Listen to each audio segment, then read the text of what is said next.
Well, to better understand the situation going on in Europe, we're now joined by our correspondent in London, Said Pudas. Also, we have historian, political analyst, and author Mr. Marcus Papadopoulos joining us also from the British capital.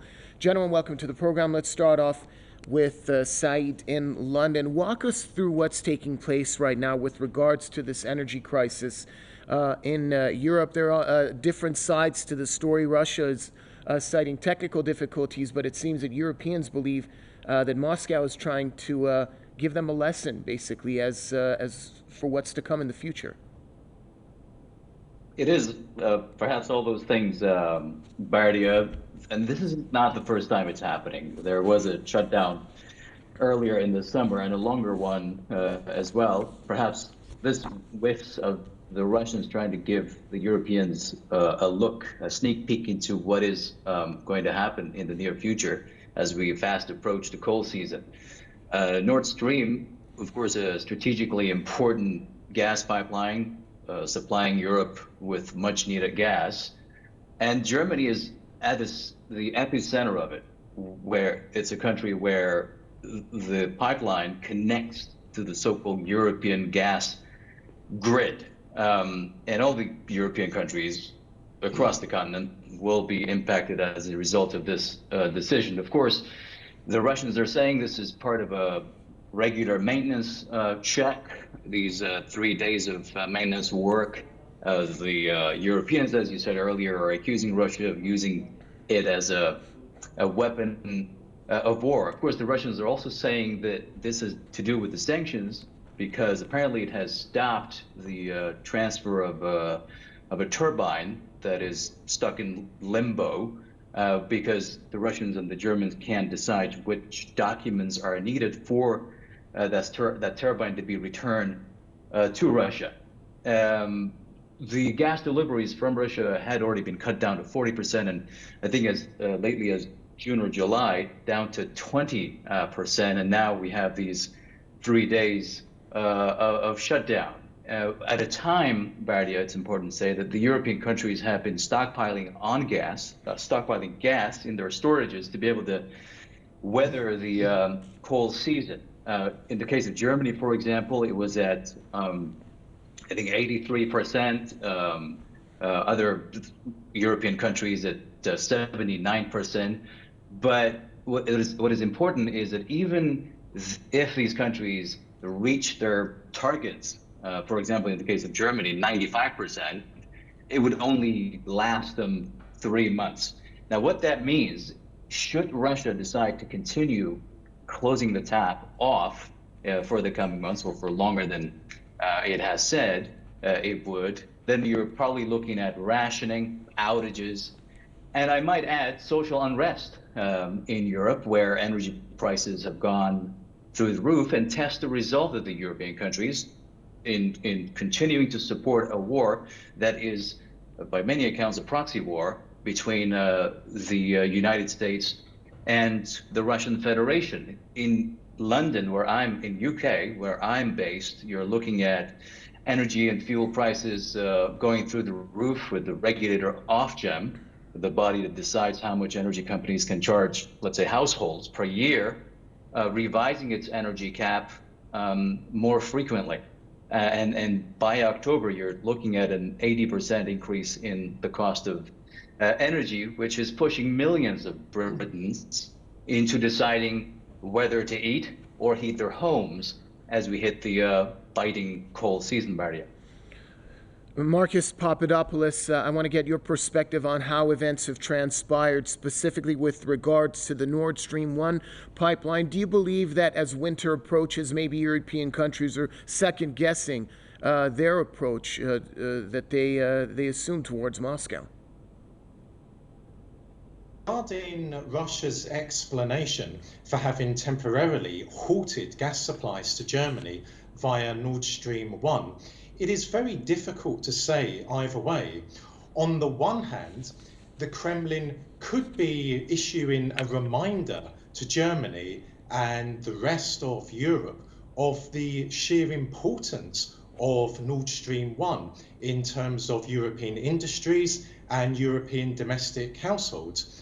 But on the other hand, it is certainly the case that Russia, prior to the economic war between the West and the Russian Federation, once was dependent on European countries for spare maintenance parts for parts of its industry, including gas pipelines. So it is possible that the Russians have temporarily halted supplies via Nord Stream 1 because they are having to now design and manufacture service parts which they once imported from European countries.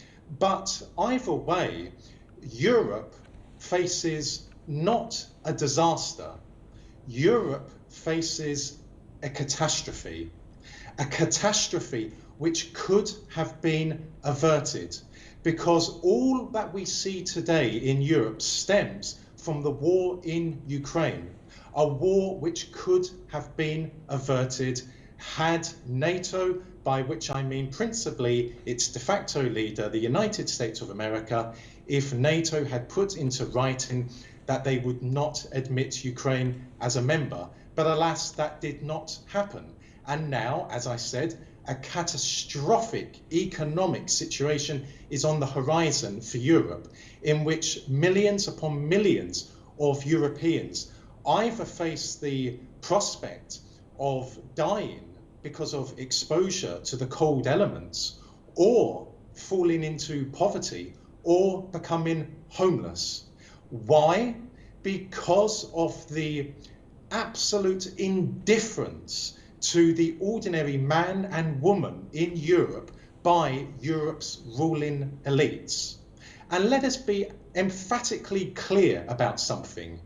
Europe's ruling elites, by which I mean its monarchies, aristocracies, banking elites, financial elites, media elites, and so on, will not be affected by the catastrophic economic situation on the horizon. No, they will be warm and secure in their palaces, castles, mansions, manors, and very expensive homes.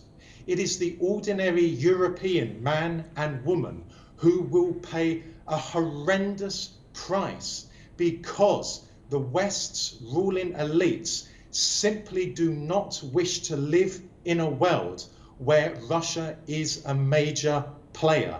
That is what ultimately it comes down to. And Russia was never going to lose this economic war. Why?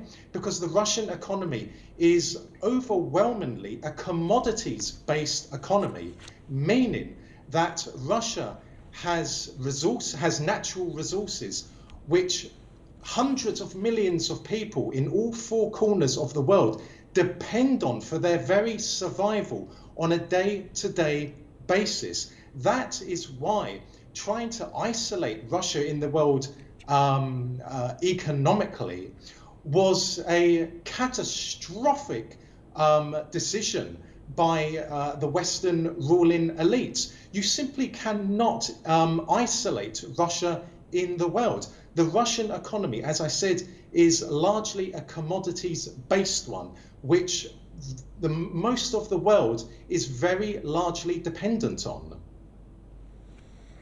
And Mr. Papadopoulos, staying with you, what avenues basically do you see for Europe getting out of this energy crisis? And is there enough time to see that happen probably before the peak of the cold winter hits? Well, the economic crusade against the Russian Federation is essentially an Anglo-American one.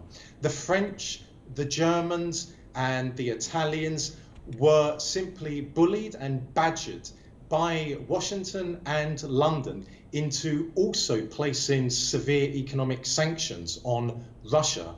But it is also very clear today that there is bitter divisions within the Western camp regarding the ongoing prosecution of this economic war against Russia. And I believe that it is more than conceivable that the Germans and the French and the Italians could sooner rather than later either drop out completely of the economic war against Russia, or could very considerably decrease their sanctions on Russia, which would be good for ordinary people in Germany and France and Italy, for example, and also good for German industry, French industry, and Italian industry. If that does not happen, however, then Europe faces the distinct possibility that many of its governments will collapse. And they will collapse because there are very clear signs of a populist uprising in many European countries, whereby nationalists who are not racist, nationalists who will put their country and their people first, like the Iranian government does. The Iranian government puts its country and its people first. Nationalist movements in Europe could very well come to power. And if that happens, then certainly it would be the case that whatever countries those nationalist movements come to power in will withdraw themselves from the West's economic crusade against Russia. So yes, time is still on Europe's side to disentangle itself from this Anglo-American war against Russia, which is, as I said moments ago, is suicidal for ordinary people across the European continent. But as I also said moments ago, Europe's ruling elite will not be affected one bit whatsoever by the looming catastrophe on the horizon for Europe. All right, thanks a lot, gentlemen. Press TV Side Puras are joining us from London. Also, thanks to historian, political analyst, and author Mr. Marcus Papadopoulos, also joining us from the British capital.